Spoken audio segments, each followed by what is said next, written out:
জানিয়ে দেব সর্বশেষ আপডেট আন্তর্জাতিক সংবাদ। শুরুতেই হিজবুল্লাহর মুমূর্ষু রকেট হামলা, লাখো লাখো ইসরায়েলির পলাতন।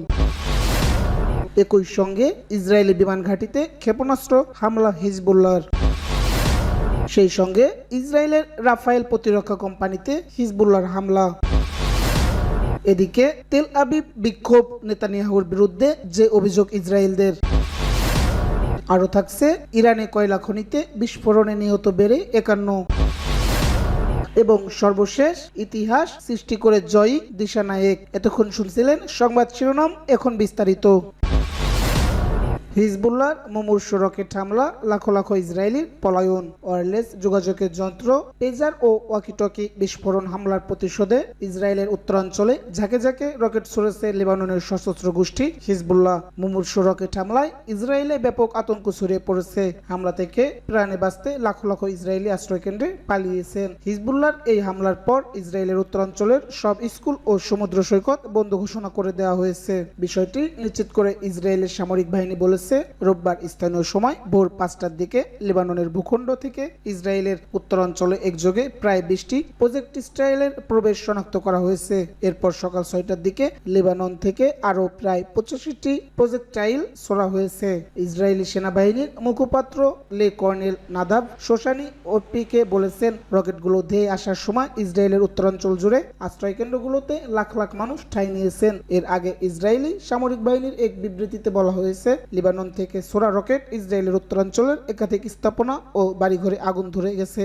ইসরায়েলি জরুরি মেডিকেল সেবা সংস্থা বলেছে, রকেটের ধ্বংসাবশেষের আঘাতে কমপক্ষে 4 জন নিহত হয়েছেন। তাদের মধ্যে 3 জন ইসরায়েলের উত্তরাঞ্চলীয় হাইফা শহরের বাসিন্দা। এদিকে মুমূর্ষু রকেট হামলার ঘটনা ইসরায়েলের বেসামরিক প্রতিরক্ষা সংস্থা উত্তরাঞ্চলের সব স্কুল বন্ধ রাখার নির্দেশ দিয়েছে। গত প্রায় 1 বছর ধরে চলা গাজা যুদ্ধের মাঝে লেবানন ইসরায়েল সীমান্তে সর্বশেষ এই উত্তেজনা ইসরায়েল জুড়ে ব্যাপক আতঙ্ক ছড়িয়ে পড়েছে।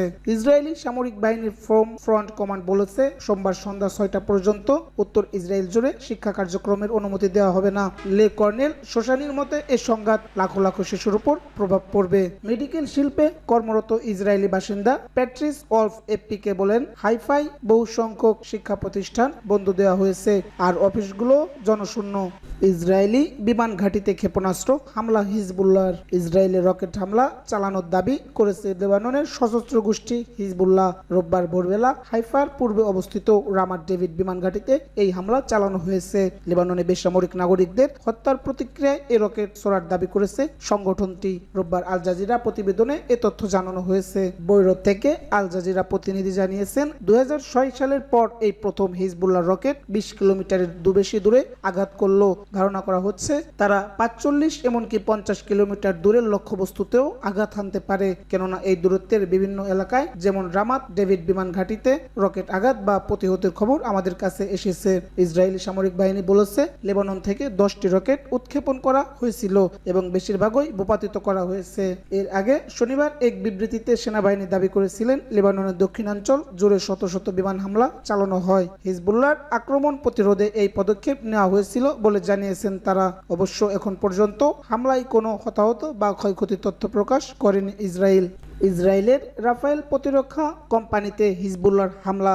ইসরায়েলের সামরিক শিল্প কমপ্লেক্স এবং হাইফার উত্তরে রাফায়েল প্রতিরক্ষা কোম্পানিতে হামলা চালিয়েছেন হিজবুল্লাহ। শনিবার এক বিবৃতিতে এ তথ্য জানিয়েছেন লেবাননের সশস্ত্র গোষ্ঠীটি। বিবৃতিতে হিজবুল্লাহ জানায়, গাজা উপত্যকায় অবিচল ফিলিস্তিনি জনগণ এবং তাদের সাহসী ও সম্মানিত প্রতিরোধ গোষ্ঠী হামাসের প্রতি সমর্থন জানিয়ে এবং গত মঙ্গলবার ও বুধবার লেবাননের বিভিন্ন এলাকায় ইহুদিবাদী শত্রুদের নির্মম হত্যাকাণ্ডের জবাবে এ হামলা চালানো হয়েছে। এতে ইসরায়েলের সামরিক শিল্প কমপ্লেক্সের পাশাপাশি রাফায়েল কোম্পানিকেও লক্ষ্যবস্তু করা হয়েছে। রাফায়েল ইসরায়েলি সরকারের 3টি বৃহত্তম প্রতিরক্ষা কোম্পানির মধ্যে একটি, যেখানে 10,000 কর্মচারী এবং অসংখ্য উপঠিকাদার ও সেবাদানকারী কর্মকর্তা কর্মচারী রয়েছেন। হিজবুল্লাহ গত বছরের 7 অক্টোবর থেকে নিয়মিতভাবে ইসরায়েলি শাসন ব্যবস্থার সামরিক অবস্থানগুলোতে হামলা চালিয়ে আসছে। গাজা ও দক্ষিণ লেবাননের উপর দখলদার বাহিনীর আক্রমণের প্রতিশোধ হিসেবেও হামলাগুলো চালানো হচ্ছে। ইসরায়েল গত গত 7 অক্টোবর থেকে অবরুদ্ধ গাজার উপর নির্মম আগ্রাসন শুরু করে হামাস। ওই দিনই ফিলিস্তিনি জনগণের বিরুদ্ধে চালানো ইসরায়েলি দখলদারিত্বের নির্মমতায় প্রতিশোধ নিতে নজরবিহীন অপারেশন চালিয়েছিল। এরপর থেকে ইসরায়েল 2 মিলিয়নেরও বেশি ফিলিস্তিনি বসবাসকারী অঞ্চলটিতে সম্পূর্ণ অবরোধ আরোপ করে রেখেছে, যেখানে জ্বালানি, বিদ্যুৎ, খাদ্য এবং পানির সরবরাহ বন্ধ করে দেওয়া হয়েছে। সেই সঙ্গে ক্রমাগত হামলা চালিয়ে এ পর্যন্ত প্রায় 42,000 ফিলিস্তিনিকে হত্যা করেছে, যাদের মধ্যে বেশিরভাগই নারী ও শিশু। এছাড়া এ পর্যন্ত আহত হয়েছেন 95,818 জন।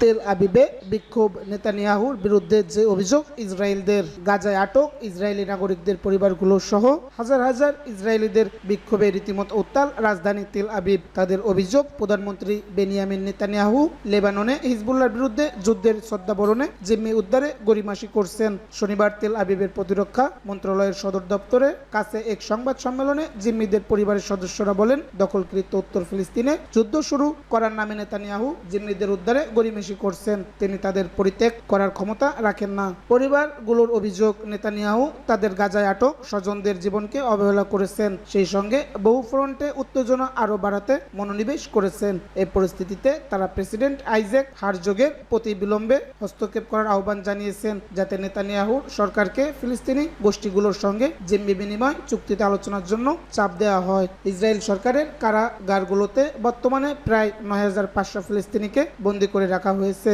অন্যদিকে আনুমানিক 101 জন ইসরায়েলি গাজায় আটক রয়েছেন। হামাস জানায়, গাজা ইসরায়েলি বিমান হামলায় তাদের বহু জিম্মি নিহত হয়েছেন। তেল আবিব সরকার এবং হামাসের মধ্যে পরোক্ষ যুদ্ধবিরতি এবং বন্দী বিনিময়ের আলোচনা সম্প্রতি সংকটপূর্ণ পর্যায়ে পৌঁছেছে। নেতানিয়াহু গাজায় যুদ্ধ চালিয়ে যেতে এবং দক্ষিণ ও মধ্য অংশের প্রধান করিডোরগুলোর নিয়ন্ত্রণ নিতে অটল। তবে হামাস গাজা থেকে সম্পূর্ণ ইসরায়েলি সেনা প্রত্যাহার এবং বাধাহীনভাবে স্থান ও বাস্তুচ্যুত ফিলিস্তিনিদের ফিরে আনার দাবি জানিয়ে আসছে। এদিকে শুক্রবার বৈরুতের দক্ষিণাঞ্চলীয় উপশহরে ইসরায়েলি বিমান হামলায় অন্তত 45 জন নিহত হওয়ার পর ইসরায়েল এবং হিজবুল্লাহর মধ্যে উত্তেজনা বেড়ে গেছে। হিজবুল্লাহ জানিয়েছে, ওই হামলায় তাদের অন্তত 16 জন সদস্য নিহত হয়েছেন, যাদের মধ্যে শীর্ষ নেতা ইব্রাহিম আকিল এবং কমান্ডার আহমেদ ওয়াবিও ছিলেন। এর আগে গত মঙ্গলবার ও বুধবার পেজার ও ওয়াকিটকি বিস্ফোরণের পর লেবাননের সরকার এবং হিজবুল্লাহ এই বিস্ফোরণের জন্য ইসরায়েলকে দায়ী করে, যদিও তেল আবিব সরকার তার ভূমিকা সম্পর্কে কোনো বক্তব্য দেয়নি। ইরানে কয়লা খনিতে বিস্ফোরণে নিহত বেড়ে 51। ইরানের দক্ষিণ খোরাসান প্রদেশে একটি কয়লা খনিতে গ্যাস বিস্ফোরণের ঘটনায় নিহতের সংখ্যা বেড়ে 51 জন। স্থানীয় সময় শনিবার রাত 9টার দিকে প্রদেশটির তাবাস শহরের একটি খনিতে এই মর্মান্তিক ঘটনা ঘটে। স্থানীয় প্রশাসনের তথ্য অনুযায়ী বিস্ফোরণে কমপক্ষে 51 জন প্রাণ হারিয়েছেন এবং আরও 17 জন আহত হয়েছেন। বিস্ফোরণের পরপরই উদ্ধারকারী দল ঘটনাস্থলে পাঠানো হয়। বর্তমানে সেখানে উদ্ধার অভিযান চলছে এবং আহতদের চিকিৎসার জন্য স্থানীয় হাসপাতালে নেওয়া হয়েছে। স্থানীয় সংবাদ মাধ্যমগুলো জানাচ্ছে, সেখানে এখনো উদ্ধার কাজ চলছে এবং আহতদের অবস্থা পর্যবেক্ষণ করা হচ্ছে। সেই সঙ্গে স্থানীয় কর্তৃপক্ষ বিষয়টি তদন্ত করছে। ইতিহাস সৃষ্টি করে জয়ী দিশানায়ক। শ্রীলঙ্কার প্রেসিডেন্ট নির্বাচনে জয়লাভ করেছেন বামপন্থী রাজনীতিক অনুরাগ কুমার দিশানায়ক। রোববার সন্ধ্যায় দ্বিতীয় রাউন্ডের গণনার পর ইতিহাস সৃষ্টি করে তিনি এই বিজয় অর্জন করেন, কারণ শ্রীলঙ্কার ইতিহাসে এটি ছিল প্রথমবারের মতো দ্বিতীয় রাউন্ডে গণনা করা নির্বাচন। এর আগে বিকালে প্রথম রাউন্ডের গণনায় কোনো প্রার্থী মোট ভোটের 50% বেশি পাননি। এ রাউন্ডে দিশানায়কে পেয়েছিলেন 42.31% ভোট, যেখানে তার নিকটতম প্রতিদ্বন্দ্বী বিরোধী দল নেতা সাজিদ প্রেমদাস পান 32.76% ভোট। অন্যদিকে বর্তমান প্রেসিডেন্ট রনিল বিক্রমসিংহে পেয়েছেন ভোটের মাত্র 17%, যার ফলে তৃতীয় অবস্থানে ছিলেন তিনি। আর এ কারণে দ্বিতীয় রাউন্ডে তার অংশগ্রহণের সুযোগ ছিল না। তবে দিশানায়ককে, যিনি ভোটার দানের সুশাসন ও কঠোর দুর্নীতি বিরোধী ব্যবস্থা নেওয়ার প্রতিশ্রুতি দিয়েছিলেন, তিনি দ্বিতীয় রাউন্ডে বিজয়ী হন। এ রাউন্ডে ভোটারদের দ্বিতীয় ও তৃতীয় পছন্দের প্রার্থীর ভোটগুলো গণনা করা হয়। রোববার প্রথম রাউন্ডের গণনায় কোনো বিজয়ী নির্ধারিত না হয় একেবারে নির্বাচনটি শ্রীলঙ্কার ইতিহাসের অন্যতম প্রতিদ্বন্দ্বিতাপূর্ণ নির্বাচন হিসেবে বিবেচিত হচ্ছে। এর আগে শনিবার নির্বাচন অনুষ্ঠিত হয় দেশটিতে, যা ছিল 2022 সালে গণবিক্ষোভের মুখে দেশটির নেতা গোটাবায়া রাজাপাকসের পতনের পর প্রথম প্রেসিডেন্ট নির্বাচন। অর্থনৈতিক পুনরুদ্ধারের জন্য 55 বছর বয়সী দিশানায়ককে প্রতিশ্রুতি দিয়েছেন দেশটির ম্যানুফ্যাকচারিং, কৃষি ও আইটি খাতের উন্নয়নের জন্য কাজ করবেন। এছাড়াও তিনি IMF এর সঙ্গে হওয়া অর্থনৈতিক সংকট থেকে মুক্তির চুক্তি চালিয়ে যাওয়ার অঙ্গীকার করেছেন। সেই সঙ্গে দেশটির দরিদ্র জনগোষ্ঠীর উপর এর কৃচ্ছাসন্দেহমূলক প্রভাব কমানোর আশ্বাসও দিয়েছেন। এদিকে রোববার ভোটের প্রাথমিক ফলাফলে দেখা যায় তিনি দ্রুতই নেতৃত্বে চলে আসছেন, যার ফলে দেশটির পররাষ্ট্রমন্ত্রী সহ অনেক উচ্চ পর্যায়ের ব্যক্তিত্ব ইতিমধ্যেই তাকে অভিনন্দন জানান। তবে ভোট গ্রহণ অব্যাহত থাকার কারণে তিনি কিছু ভোট হারান, যার ফলে দ্বিতীয় রাউন্ডের গণনা প্রয়োজন পড়ে।